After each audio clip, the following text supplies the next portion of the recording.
So this video was recorded immediately after going on my demo ride for a Street Bob 114.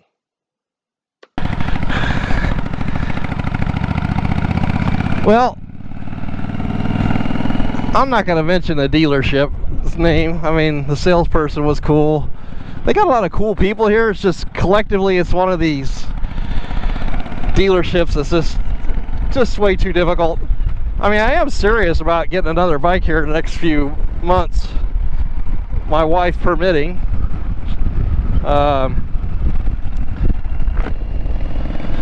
had the camera off while I went inside. I was just looking for a ballpark number on this bike so I could kind of present it to the wife, weigh my options. Start filling out a credit app on me. I'm like, no, I don't need to fill out a credit app.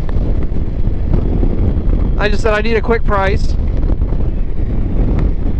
Then they had to run it by mission control. They had like 5 people at the desk. Wouldn't give me a number. Asked if I could come back in the afternoon. I said, well, I'm here now. I'm just looking for a ballpark. I gave it another 5 minutes to come up with a ballpark number on that bike. And they weren't inclined to do it. So I just left. Said, thank you very much. That's the kind of nonsense you get for these dealerships. Not all of them, many of them. It's a real turnoff. I mean, really, if you're a lot of people that buy bikes, and I get it, it's an emotional purchase for many people, including me oftentimes. It's not just a hard-boiled business decision. Sometimes you go in to look at a bike, you have a casual interest, and then you have an experience riding a bike, you're like, yeah, that's cool, I could do this. And it's not unreasonable to expect, hey, I'm almost 60 years old. Just tell me what the number is on this bike and I'll think about it. Or maybe I'm ready to buy right now. But no, you got to run the gauntlet. You got to fill out a credit app. And woe to the person with poor credit, because that's when they're going to really jack you on price and on interest rates. That's their favorite customer, somebody with poor credit. That's not me. If you go in more or less like a cash buyer or bottom line kind of person, just tell me the price and I'll decide if I want it or not. They're not going to want to deal with you. Now there's another dealer 90 miles from here in Topeka. They're cool. I could call them on the phone and just say, hey, what's the deal? And they tell me, and that would be either work for me or it wouldn't. I guess I should ethically quit coming here. I mean, I bought enough Harleys, I guess I could test ride a bike just about anywhere. I try not to waste people's time. I am interested in the bike. But the thing is, these people shoot themselves in the foot every time. You know, who wants to play the game of hide the pee? You know, you don't have a trade-in, and you don't have bad credit, or you got unknown credit because you won't fill out the app. I mean, why fill out an app if you're seriously looking at buying a bike like today, and before you even know the price, you're going to fill out a credit app and ding your credit score 15 points and put you in a weaker position to go to another dealer to get a bike?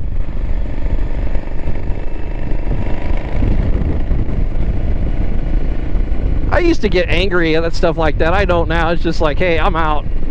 I mean, the salesperson was cool. You should have seen the look on her face when I said, hey, I don't expect you to acknowledge anything. I've never been able to do a deal at this dealership.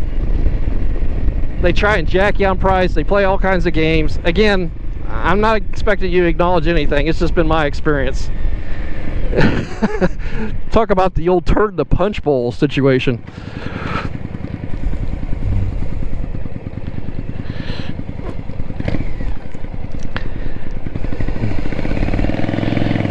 I don't know, I'll be persona non grata at that dealership pretty soon anyway. One of these days, they're gonna figure out who I am. I mean, I've done positive videos about Harley and I've done critical videos about Harley, but if anybody there figures out I've done a critical video, then that's the end of that.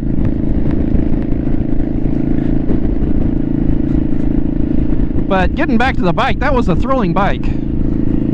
That's a fantastic bike. The looks, the finish, the color, You just got to find a dealer that you can work with. They're out there.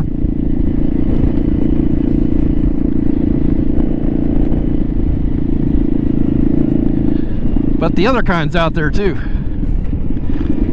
The gamesmanship, the meat grinders, the predatory dealerships. And that, honestly, in my opinion, that's a predatory dealership.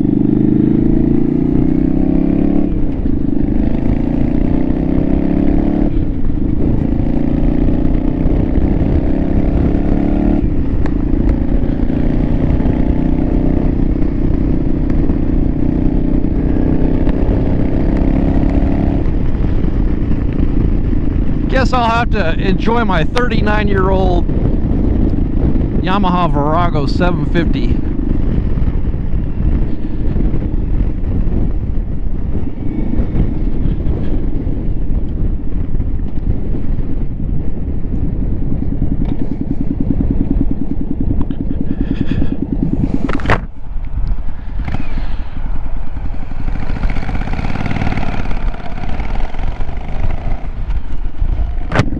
I mean, in terms of ethics, if that place would shoot me a straight deal, I wouldn't have to go 90 miles away, even though I like that other dealership.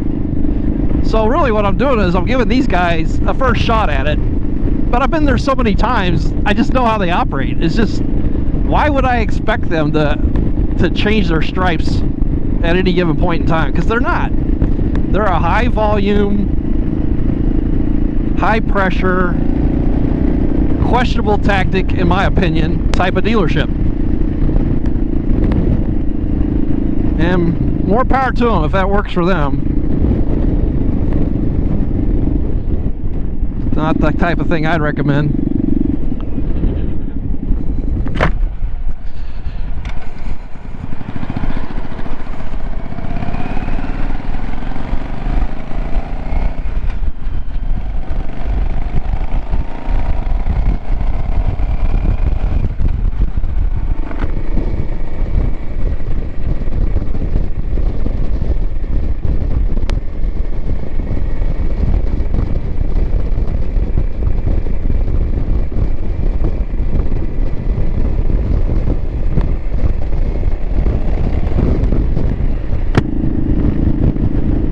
It is also odd, I understand why they do it, but it's odd to try and do a credit app on somebody before you even ask them how they plan to pay for it. And you shouldn't ask them how they plan to pay for it unless you've given them a price. But that's not the way they're set up. The whole thing, it's like a game. They want to identify their target and characterize them. And if you're in the poor credit category, game on. And if you're the cash buyer category, then they know how to factor their deal. They're not going to give you as good a deal and make it on the back end like they had planned. So you're going to pay more.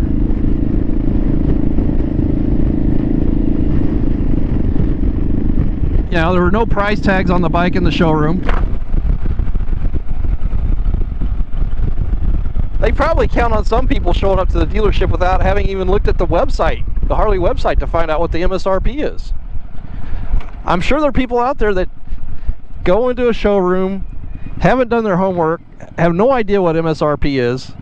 A dealer hits them with a number that's several thousand over MSRP.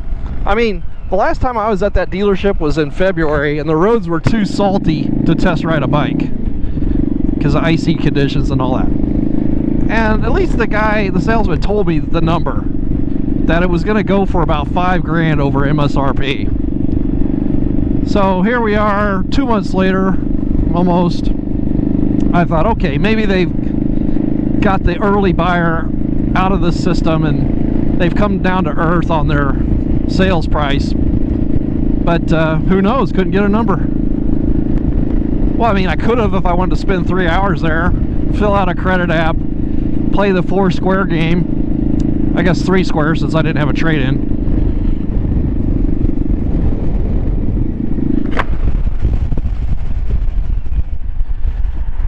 So I'm done with that dealership. I'm done.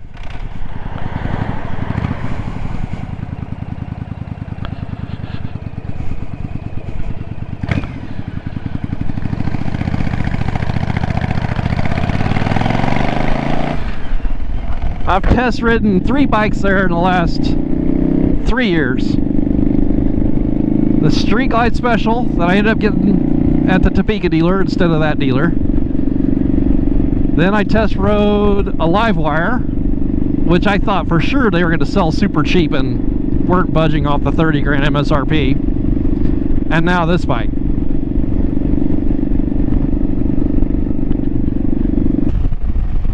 Of course, they know I had a GoPro too. Maybe they had me pegged as a vlogger and they don't want to advertise that they're selling way over MSRP. Who knows? If my other experiences at that dealership hadn't been poor as well, I would have thought it might have been something like that.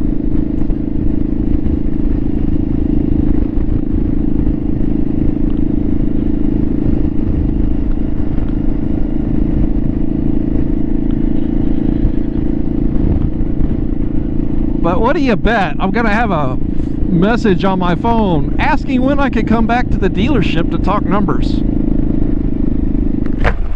Never. Not that place. Well, I guess that's enough ranting for me for one day. Please let me know if you've had any similar experiences at your local Harley Davidson dealership. And look out for future videos. Thanks very much, everyone.